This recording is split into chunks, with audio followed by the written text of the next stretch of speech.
আব্দুল্লাহ এতিম মানুষ, মা নাই বাবা নাই, চাচার কাছে লালন পালন হয়।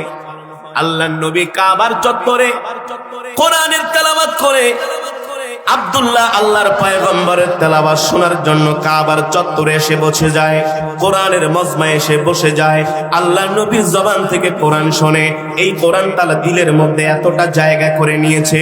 আব্দুল্লাহ ছিলেন মূর্তি পূজক, আব্দুল্লাহ ছিলেন পৌত্তলিক। আব্দুল্লাহ সিদ্ধান্ত নিয়েছেন মুহাম্মদ সাল্লাল্লাহু আলাইহি সাল্লামের জবানে কোরআন শুনে আমার পাথরের মতো হৃদয়টা মোমের মতো গলে যায়। আমি তো পৌত্তলিক, আমি তো মূর্তিকে পূজা করি, আজ থেকে মূর্তি পূজা বাদ দিয়া মুহাম্মাদের হাতে হাত রেখে কালেমা পড়ে মুসলমান হয়ে যাব। আল্লাহু আকবার। তার এই সিদ্ধান্তটা এত সহজ সিদ্ধান্ত ছিল না, অনেক বড় কঠিন সিদ্ধান্ত। কারণ সে ছিল এতিম, তিনি তার চাচার ঘরে লালন পালন হতেন। ছোটবেলায় বাবা মারা গেছে, কিন্তু করবে কি, দিল দিয়া তো মুহাম্মদ সাল্লাল্লাহু আলাইহি সাল্লামকে ভালোবেসে ফেটেছে। দৌড়ে চাচার বাড়িতে কেন যে বললেন, চাচা আমি আজকে আপনাকে কিছু প্রশ্ন করতে চাই। ও চাচা, মুহাম্মদকে আপনার কাছে কেমন লাগে? বলে, মুহাম্মদের মতো এত ভালো মানুষ মক্কার জমিনে দ্বিতীয় জন খুঁজে পাওয়া যাবে না। চাচা সত্যি করে বলেন, মুহাম্মদকে আপনার কেমন লাগে? বলে, ভাতিজা কেন কেন, মুহাম্মদ তো আমাদের আল আমিন। আমরা তাকে বিরোধিতা করতে পারি, কিন্তু তার মতো এত ভালো মানুষ মক্কার জমিনে একজনও নাই। বলে, আবু জেহেল কত একটা নাম্বার 1 শয়তান, মিথ্যাবাজ, ধোঁকাবাজ, প্রতারক। কিন্তু মুহাম্মদ, বলে ভাতিজা এটা আবার কি প্রশ্ন করো? আমাদের পকেটের পয়সাগুলো মুহাম্মদের কাছে আমানত রাখলে যতটা নিরাপদ থাকে, ব্যাংকের লকারে রাখলেও ততটা নিরাপদ। মুহাম্মদ আমাদের জন্য ব্যাংক, আমাদের সম্পদগুলো মুহাম্মদের কাছে জমা রাখি। আব্দুল্লাহ বলে, চাচা সত্যি করে বলেন মুহাম্মদের কোরআন তেলাওয়াত কেমন? বলে, অসাধারণ। সুবহানাল্লাহ বলে। অথচ চাচাও কিন্তু মূর্তি পূজক, ভাতিজা বলে, চাচা মুহাম্মদের কোরআন তেলাওয়াত যদি অসাধারণ লাগে, আমি তো একটা সিদ্ধান্ত নিয়েছি।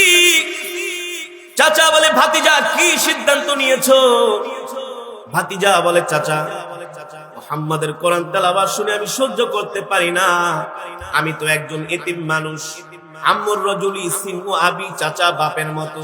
ছোটবেলায় বাবা মারা গিয়েছে, বাবার কথার ঘ্রাণ আপনার কাছ থেকে পাই, আপনার শরীরের গন্ধ থেকে আমি আমার বাবার গন্ধ পাই। আপনাকে সম্মান করি, শ্রদ্ধা করি, আপনি আমার মুরব্বী, আপনি আমার বাবার মতো। আপনাকে সিদ্ধান্ত না জানায় আমি তো কিছু করতে পারি না, কিন্তু আমার চূড়ান্ত সিদ্ধান্ত হলো আমি মুহাম্মদ সাল্লাল্লাহু আলাইহি সাল্লামের হাতে হাত রেখে কালেমা পড়ে মুসলমান হয়ে যাব। আল্লাহু আকবার। চাচা বলে, ভাতিজা এত বড় সিদ্ধান্ত নেওয়ার আগে চিন্তা করো। বলে, কোনো চিন্তা নাই। মুমিন কখনো চিন্তা করে না, ভরসা করে কার উপরে? আরো জোরে বলেন। মুমিন আল্লাহর উপরে ভরসা করে, মানুষের উপরে ভরসা করে না, সম্পদের উপরে ভরসা করে না। ঠিক কিনা বলে? এ কারণে মুমিনের উপরে ঈমানের পরীক্ষা আসে, বেঈমানের উপরে কখনো পরীক্ষা আসে না। ঈমানের পরীক্ষা দেয় কে? মুমিন। আরো জোরে বলেন, কে? মুমিনের উপরে ঈমানের পরীক্ষা আসে, বেঈমানের উপরে ঈমানের পরীক্ষা আসে না। ও যুবক, কেমন ঈমানের পরীক্ষা? ভাতিজা বললেন, আমি কালেমা পড়ে মুসলমান হয়ে যাব। চাচা বলে, ভাতিজা এত বড় সিদ্ধান্ত নিও না, তুমি এতিম মানুষ, তোমার সব সম্পদ তো আমার হাতের মধ্যে। তুমি যদি এতিম অবস্থায় আমার সাথে এত বড় বেঈমানি করো, আমি কিন্তু তোমাকে চরম প্রতিশোধ নিব। ভাতিজা বলে, কি বলবেন, কি করবেন? বলে, তুমি যদি মুহাম্মাদের হাতে হাত রেখে কালেমা পড়ে মুসলমান হও, আমি তোমাকে ঘর থেকে বের করে দিব। আব্দুল্লাহ বললেন, আমি ঘরে থাকবো না, প্রয়োজনে ঘর থেকে বের হয়ে যাব। আল্লাহু আকবার। কেমন কোরআনের প্রেমে পাগল হয়েছে, আল্লাহর নবীকে কতটা কলিজা দিয়ে ভালোবেসেছে। আল্লাহু আকবার। বলে, ঘর থেকে বের হয়ে যাব। চাচা বলে, শুধু ঘর থেকে বের হইলেই হবে না, সম্পদ থেকে বঞ্চিত করব। বলে, লাগবে না আপনার সম্পদ। কি? ও যুবক, দিনের জন্য, ইসলামের জন্য সাহাবীদের কতটা ত্যাগ, ইসলামের জন্য সাহাবীদের কতটা ত্যাগ। এই ত্যাগ কেবলমাত্র বাংলার জমিনে ওলামায়ে কেরাম সহ্য করতেছে। ওলামায়ে কেরাম এই ত্যাগ স্বীকার করার কারণে বাংলার জমিনে এখনো ইসলাম আছে। সারা পৃথিবীতে যে ইসলাম টিকে আছে ওলামায়ে কেরামের ত্যাগের বিনিময়ে। ঠিক কিনা বলেন? কেমন ত্যাগ, কেমন ত্যাগ। ওলামায়ে কেরাম মাদ্রাসা প্রতিষ্ঠা করে ত্যাগ স্বীকার করে, তলবে ইলমরা মাদ্রাসার ছাত্র ত্যাগ স্বীকার করে। কেমন ত্যাগ? বছরে কোনোদিন ভালো একবেলা খাবার খেতে পায় না, 2 বেলা ডাল দিয়া ভাত খায় আল্লাহর দিনকে টিকায় রাখার জন্য। আল্লাহর দিনকে টিকায় রাখার জন্য এমন কিছু আল্লাহর পেয়ারা বান্দা আছে গরীব, ভালো করে বাসায় বাজার করতে পারে না, সন্তানদেরকে নিয়ে ভালো খাইতে পারে না। তাতে কি হয়েছে? মসজিদের মিনারে আজান দিলে আগে তাকে মসজিদের কাতারে পাওয়া যায়, ঠিক কিনা বলেন? এই যে আল্লাহ তাকে খাবারে কষ্ট দিচ্ছে, অভাব, সংসারের ভিতরে অভাব অনাটন, এটা তার ঈমানের পরীক্ষা। কিসের পরীক্ষা? আরে জোরে বলেন কিসের পরীক্ষা? একজন আল্লাহওয়ালা দৈনিক 100 টাকার বাজার করে, ফজরের নামাজে প্রথম কাতারে তাকে পাওয়া যায়। আর একজন তার পাশের বাড়ির মানুষ দৈনিক 2000 টাকার বাজার করে, কিন্তু ফজরের নামাজ পড়ে না। তার উপরে কোনো বালা মুসিবত, রোগ শোক নাই। কারণ ফেরাউনের তো 450 বছর রাজত্ব করছে, ফেরাউনের কোনো রোগ হয় নাই। ফেরাউন ছিল তরমুজ বিক্রেতা, গরিবের ঘরের সন্তান। সেখান থেকে আল্লাহ তাকে বাদশা বানাইছে, ঠিক কিনা বলেন? আল্লাহ তাকে ক্ষমতা দিয়েছেন। ফেরাউন ক্ষমতা পায়া আল্লাহর আনুগত্য করে নাই। ফেরাউন বলছে আনা রব্বুকুমুল আলা, আমি বড় খোদা। নাউজুবিল্লাহ, আরো জোরে বলেন নাউজুবিল্লাহ। আল্লাহ 450 বছর সহ্য করেছে, ফেরাউনকে একটা ঠান্ডা জ্বর দেয় নাই। যখন ফেরাউন চূড়ান্ত পর্যায়ে আল্লাহর সাথে গাদ্দারি করেছে, আল্লাহ তাআলা ফেরাউনকে লোহিত সাগরের মধ্যে ডুবায়া মারছে, ঠিক কিনা বলে? বাতিল শক্তি যতই শক্তিশালী হোক, তাদের ক্ষমতা কিন্তু স্থায়ী হয় না। চাচা ভাতিজার উপর অত্যাচার করে বলে ঘর থেকে বের করব, সম্পদ থেকে বঞ্চিত করব, বলে আই ডোন্ট কেয়ার, কোনো সমস্যা নাই। তারপর আল্লাহ রাসূলকে ছাড়া যাবে না। সুবহানাল্লাহ বলেন। ও যুবক, এটার নামে ঈমান। এটার নাম কি? জোরে বলেন, এটার নাম কি? সাহাবায়ে কেরাম ঈমানের জন্য কিন্তু হিজরত করেছেন। সম্পদের কোনো দাম নাই, অর্থের কোনো দাম নাই, ক্ষমতার কোনো দাম নাই, প্রভাব প্রতিপত্তির কোনো দাম নাই, কোনো কিছুরই দাম নাই। আল্লাহর কাছে সবচেয়ে দাম হলো ঈমান। এবার আব্দুল্লাহ বলে, চাচা ঘর থেকে বের করবেন, সম্পদ থেকে বঞ্চিত করবেন, কোনো আফসোস নাই, তারপরে মুহাম্মদ সাল্লাল্লাহু আলাইহি ওয়াসাল্লামকে ছাড়তে পারবো না। এবার লাশ পর্যায়ে চাচা ভাতিজাকে কোনোভাবেই ঠেকাতে পারছে না, কোনোভাবেই ভাতিজা বারণ করছে, শুনছে না, কি করা যায়? এবার চূড়ান্ত পর্যায়ের সিদ্ধান্ত নিয়ে চাচা ভাতিজাকে বলতেছে, ভাতিজা তুমি যদি তোমার কথার মধ্যে অটল থাকো, তাহলে মনে রেখো এই যে তোমার পরনের মধ্যে যে কাপড়টা আছে, এটাও কিন্তু আমি আমার টাকা দিয়ে কিনে দিয়েছি। তুমি যদি কালেমা পড়ে মুসলমান হইতে চাও, তাহলে পরনের কাপড়টা খুইলা দিয়া চলে যাও। নাউজুবিল্লাহ। চাচা মনে করেছিলেন শেষবারের মতো এই কথাটা বললে ভাতিজা তার কথা শুনবে, পরনের কাপড়টা খুলবে না, উলঙ্গ হবে না। আব্দুল্লাহ ডাক দিয়া বললেন, চাচা ঈমানের জন্য, ইসলামের জন্য, আল্লাহর নবীর জন্য যদি আমাকে উলঙ্গ হতে হয়, আমি সেটাও রাজি আছি। আল্লাহু আকবার। চাচা জিহ্বায় কামড় দিয়া বলে, বলো কি? বলে এটাও করতে রাজি আছি। আল্লাহু আকবার। ভাতিজারে এমন পাগলামি করো না। আব্দুল্লাহ তার পরনের কাপড়টা খুইলা চাচার মুখের ভিতরে ফিকে মেরে বলতেছে, তুমি তোমার কাপড় নিয়ে থাকো, আমি মদিনায় চলে গেলাম, আল্লাহর নবী হাতে হাত রেখে কালেমা পড়ে মুসলমান হয়ে যাব। আল্লাহু আকবার। আব্দুল্লাহ দৌড়ে বাড়িতে গেলেন, যে বললেন, আম্মা জান, ও আম্মা জান, চাচা ঘর থেকে বের করে দিয়েছে, সম্পদ থেকে বঞ্চিত করেছে, এমনকি পরনের কাপড়টা পর্যন্ত খুলে দিয়েছি, খুলে নিয়ে গিয়েছে। আম্মা জান, আম্মা জান, আমার সতরটা ঢাকার জন্য একটা কাপড় দেন। আব্দুল্লাহর মা ঘর থেকে তাকায় দেখে তার সন্তান উলঙ্গ অবস্থায়, ঘর থেকে একটা কাপড় বের করে দিলেন। আব্দুল্লাহ ওই দুইটা কাপড়, একটা কাপড় দুইটা টুকরো করলেন, একটা দিয়া তার লজ্জা স্থান ঢাকলেন, আর একটা দিয়া শরীর ঢাকলেন।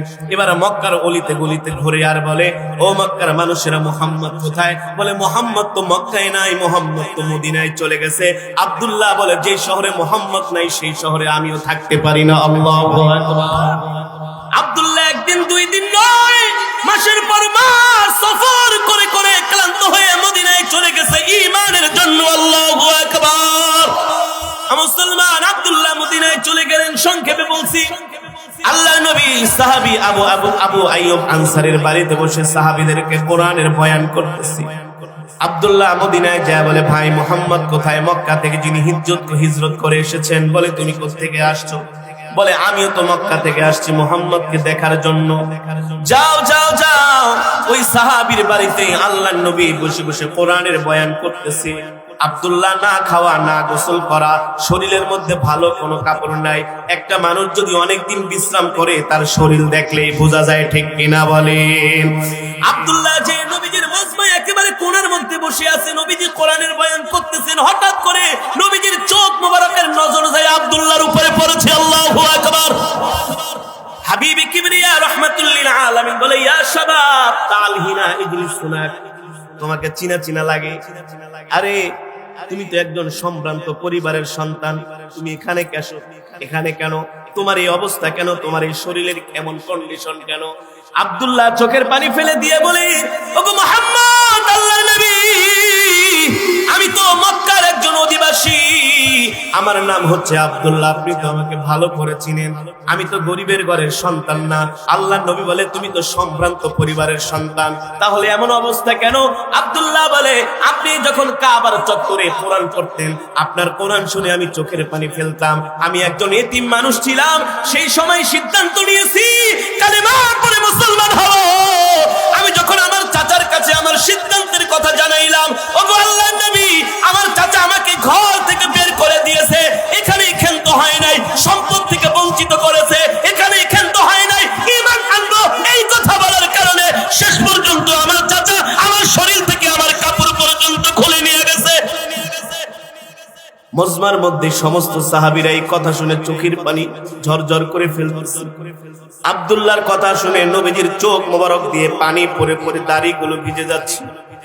হাবিবে কিবরিয়া আব্দুল্লাহকে বুকের মধ্যে জড়ায় ধরলেন আর বললেন, আব্দুল্লাহ, আব্দুল্লাহ, ঈমানের জন্য তুমি ঘর সাল্লা, বাড়ি সাল্লা, সম্পদ থেকে বঞ্চিত হইলা, লাস্ট পর্যন্ত ঈমানের জন্য তুমি তোমার কাপড়টাও খুলে দিলা। নবীজি সাহাবীদেরকে ডাক দিয়া বলতেছে, এদিকে আসো, আমার আব্দুল্লাহকে গোসল করাও, আমার আব্দুল্লাহকে পরিষ্কার করাও, আমার আব্দুল্লাহকে ভালো করে খাবার দাও। এবার আসহাবে সুফাদের সাথে আব্দুল্লাহ থাকতে লাগলেন। নতুন মুসলমান হয়েছে, ঈমানের জোশ, নতুন মুসলমান হয়েছে, ঈমানের জোশ। সারা রাত্র নামাজ পড়ে, নফল নামাজ পড়ে, সময় পাইলে বন্দিগিতে লেগে যায়, আর গভীর রজনীতে উঠে জোরে জোরে আল্লাহর কোরআনের তেলাওয়াত করে। আল্লাহু আকবার। সাহাবায়ে কেরাম এসে নবীর কাছে বিচার দিলেন, ওগো আল্লাহর নবী, আব্দুল্লাহ এত জোরে জোরে কোরআন তেলাওয়াত করে, তার কোরআন তেলাওয়াতের আওয়াজে আমরা ঘুমাইতে পারি না। আল্লাহর নবী বলে, সাহাবীরা রে, কোনো অভিযোগ করো না, আমার আব্দুল্লাহর বিরুদ্ধে কোনো নালিশ করো না, কারণ আমার আব্দুল্লাহর ঈমানটা আল্লাহর কাছে অনেক বড় দামি। আল্লাহু আকবার। কারণ আমার আব্দুল্লাহ এই ঈমানের জন্য ঘর ছেড়েছে, বাড়ি ছেড়েছে, সম্পদ থেকে বঞ্চিত হয়েছে, লাস্ট পর্যন্ত তার কাপড়টা তার চাচা খুলে রেখে দিয়েছে, তারপরও সে আল্লাহকে সন্তুষ্ট করার জন্য ঈমান ছাড়ে নাই, কারণ আব্দুল্লাহর ঈমানটা আল্লাহর কাছে অনেক বড় দামি। আব্দুল্লাহকে জোরে জোরে কোরআন তেলাওয়াত করতে দাও, তাকে বারণ করো না। আল্লাহু আকবার।